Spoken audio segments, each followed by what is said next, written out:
Oh, hello, gentlemen. Didn't mean to wake you up. All right. Sorry to interrupt your nap. A few minutes late, my bad. Watching film. All right. Well, we got some questions for you we'll start off with Brent Zwerneman from You the get Eastern two. Get two total. Let's go. Coach, that hit a little bit too close to home there, talking about that nap stuff. But I wanted to ask you about Isiah Spiller. Was he a little bit maybe underappreciated from the outside last year with what he did as a true freshman, and then your expectations for him with the year in the program? Well, I think that was a big responsibility went on him, and how quick it went on him to be a starter after a Game 2 injury. You know, he had done great well in camp, and hopefully, you could have supplemented him in a backup role for a few more games before you had to do that. That's a big role for him to come in and have 900 some yards and catch the ball. And and Isiah is a great young man, getting better and better. And yeah, he's going to be counted upon extremely important for our offense coming this year, and needs to have a great year. Thank you. Next question is from Gabe Bach at TexAgs.com. Hey, Jimbo, what's one element to your offense or your defense, or if you wanted to say both, maybe one element offensively and defensively, that you're convinced will be noticeably improved this year, Jimbo? It's I think our overall ability to be diverse, the diversity I think we can create offensively, hopefully. Still being able, we got to be physical and run the ball, but hopefully we can, I think, create plays down the field, create more big plays, the things we got to do. To do that, because big plays are, besides turnovers, is probably the second most important thing in winning games, hopefully. I think defensively, I think I've been very pleased with some of our young guys, and I think our overall secondary play is really getting depth there, and I think our front guys are doing a good job of mixing and matching, more healthy up front. We got a pretty good group in there. So in those areas, I think we ought to see some improvement. And hopefully be able to create turnovers and take care of it on offense. All right. Your next question is from Chip Howard at Sports Talk. Somewhere. Oh, there I am. Coach, I know you keep up with a few coaches even during the season. Have you been more inclined to talk to some of your fellow coaches during this time that everything is so crazy for everybody, to maybe get some different ideas or see what they're doing? Probably did early. Right now, during camp, not as much, because, it's still the time consumption for us, whether it's film or whatever, not as much, but still reaching out, and also we have common bonds and people between a lot of us that we can bounce ideas off of. I don't have to directly get a hold of them, because sometimes their times right now conflict with mine, whatever their schedules may be in that regard. But there was a lot of interaction and a lot of still ideas that we're reaching out to, and I know what some guys are doing and hearing it from other people, people in between that, so we're constantly looking for that, because like they say, none of us have all the answers now, so I'm constantly listening. Whether I like them or not, I'm constantly listening. Thank you. Thank you. Next question from Brian Peroni at Gig'em247. Hey, Coach. I figured this one would already be asked, so I'll actually have a follow-up. But can you give us a status on the tight ends? I know there's been some talk about Baylor Cupp and Blake Smith both being out for the year. They are. Blake Smith is out and Baylor out, and both are doing really well. Baylor had a shoulder and Blake had a knee. Both have one in the surgeries and are doing. One of them's actually having it today, so hopefully he'll be out fine. The other one went very well, and get ready to go in the future. But we still have quite a few numbers in that position, so we'll keep working there.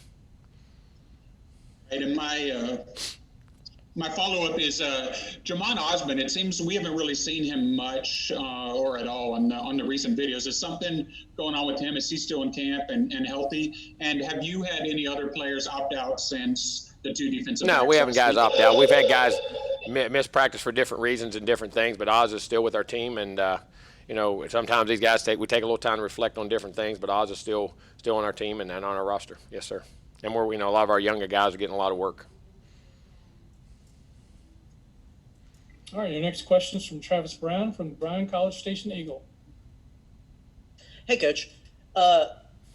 With how things have gone quarterbacks-wise around the country in the last several years, how special is it to you as a coach to have a quarterback returning who is a four-year starter? Oh. And also, how special is it as you mean that the fact that if things go well for Kellen this year, he could leave here as the record holder for passing yards, for passing touchdowns, and be one of the most decorated record book quarterbacks in school history. I didn't realize that, but he's doing outstanding. He's had an outstanding camp right now, and having a 4-year starter who knows how you think, what you want, and like you say, right now he's finishing a lot of my sentences and the things we want. And I mean, he's really, in my opinion, taken some great steps. And hopefully, I think it'll show on the field. But I mean, his leadership, but just his execution, his comfort level with what we're doing and how we're doing it, and the guys around him, I think, are executing, which is really helping too.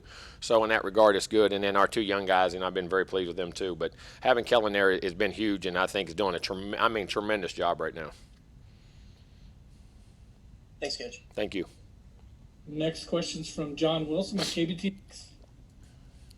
Hi, Coach. I was curious what role you expect Ryan Rennick to play this year with what's happened at tight end. What role could he play, and what does he bring to this team? Ryan will play a role like he did last year. Ryan was huge in our game. Whether you didn't have lots of catches, but he had some, and he can catch the football, and he's very athletic. But his ability to play multiple positions, I mean, I always tell him he's kind of like a Swiss Army. There's nothing he can't do. He can block. He's smart. He can run routes. He gets open. He sets guys up with what he does, helps guys around assignment. Very, very intelligent football player, tough football player, very competitive football player, has football intelligence. I mean, does a lot of really good things on our football team that, sometimes you don't notice them in the stats, but as a football coach, he's an invaluable piece to what we do and how we do it. Next question is from Justin Woodard at KAGS.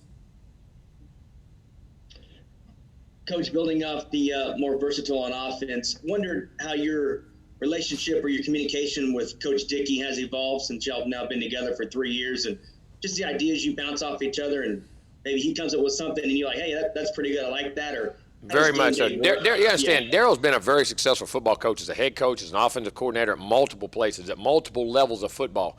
And there's an art to that. People don't put it precedent. When you win at different levels of football and win championships, you're a head coach, you're a coordinator. It takes different things because you're not always having the same types of players. Very creative mind, very understands football very well, can create mismatches.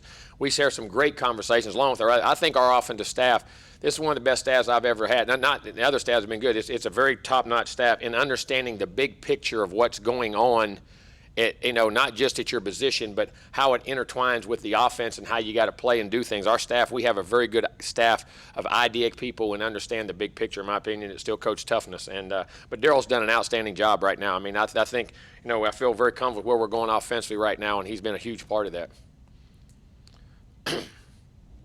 Let's go to Mike Lucas at KAGS. Hey, Coach, how you doing today? Good. How are you doing? Good. There's still going to be fans in the stands, Coach, but it won't be 100,000 screaming at all the SEC schools. I'm just curious, how much of an impact do you think the diminished or lessened crowd noise will have on offenses and defenses, especially on? Well, I think offensive, one of the things is probably won't have a silent count. I mean, you don't have to go silent count. You'll be able to call cadence on the road, do a lot of things, which some people still always do, but that shouldn't be an issue.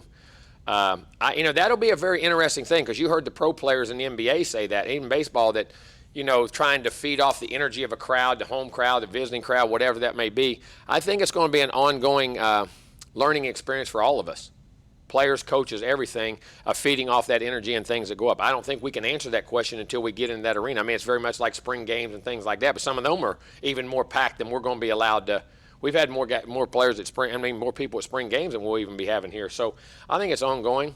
I think there'll be some interesting. I think you'll hear a lot more stuff from the sidelines that you never heard before. I mean, I think you hear in the NBA, you hear coaches talk and play. And I'm not saying bad or good. I mean, what's actually going on, some of the things are being said, the intensity of things being said, and the communications that go on. I think there's some things in this game that will open up to people that they've never heard before. It'd be interesting. The next question's from Mark Passwaters at Rivals.com. Hey, Coach. You touched just for a second that you were pleased with the secondary, but I was wondering if you could touch on the nickel position in particular and the competition there. Well, I mean, you got Clifford Chapman, you got Eric Young, you got Devin Morris, and we even played Brian George in there and some of our other guys. We have multiple guys in there and what they're doing and really playing well. E. Young is doing a really good job. Chap's been in there before. Devin, who he got a little tweak, had to miss a little bit of time, but he's back now, and he was competing in there very well. Missed Brian from corner to maybe moving him in there. Been very important. As you know now, nickel is just as important as any other position on the board right now and how the game is being played today. And we got multiple guys in there, so if we plan for injuries, but also feel like very comfortable with the guys that are in there that all provide different things and different avenues, and you'll see them all playing. Next question is from Owen Buchanan at TexAgs.com. Yeah, Jimbo, about 2 weeks before the season starts, do you know right now your starting lineup? Probably pretty. I mean, you got an idea, but there's still scrimmages out there. There's still a lot of ball to be played. So to answer your question, no. I mean, you feel guys that can play. How many guys and there'll be a couple others that emerge in these next 2 weeks, I think, especially from those young guys as they're just now starting. It's really clicking and getting in there. But there's still a bunch of competitive battles across the board that we'll wait and see how they play out. They got another scrimmage this Saturday, and then we'll see in the last couple weeks of practice. And also, there's been some discussion about Smart Chibuzo getting some reps at center. Is that just you working, some young guys in, or is that an indication that? No, I like him, and I think he can play in there. And plus, I've said this: you can't have enough centers.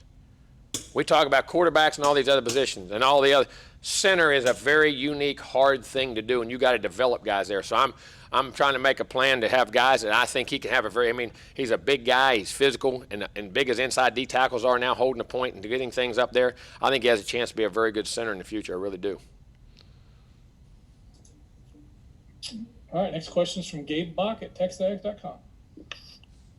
Speaking of O-line, Jimbo, we're going to get a chance to talk to Kenyon Greene for the first time since he got on campus. What's it like to coach him, and how improved is he from last year? Oh, he's the worst guy on the team. He's the hardest guy in the world to coach. He drives you crazy. Now, he's sitting back here. He's listening to me now. So you set up a loaded question. No, but as I joke, listen, Kenyon is tremendous. He's very intelligent, loves ball, loves everything about ball, works at it, smart. Actually, I say this up top. You got to be tough guys up front, smart guys up front, and it helps when you're both, and he is. He's a very self-motivated guy, has a lot of talent, can play multiple positions across the board. I think his techniques are really getting down, and he's being able to use his power and size right now. I think has a tremendous future in the game. As he continues to mature, get bigger, stronger, and the things that goes on in the future, I think he's going to go down as possibly could be one of the best we've had here. I really do. I think he has a tremendous future ahead of him, and love everything about him. And he allows you to coach him. He likes to be coached. He likes to be pushed. He likes to be challenged, and he fights back with it too. I mean, you see that edge in him, and I think he's going to be one heck of a football player, and he needs to have a heck of a year for us. We're going to do what we need to do. All right, let's go to Travis Brown at the Bryan College Station Eagle. Yeah, Coach, I think this is the first time we've gotten to talk to you since the last scrimmage. Just curious, kind of your thoughts on what stood out to you in that scrimmage. And then, sorry if it's already been asked, but just any updates on how y'all are doing COVID-wise?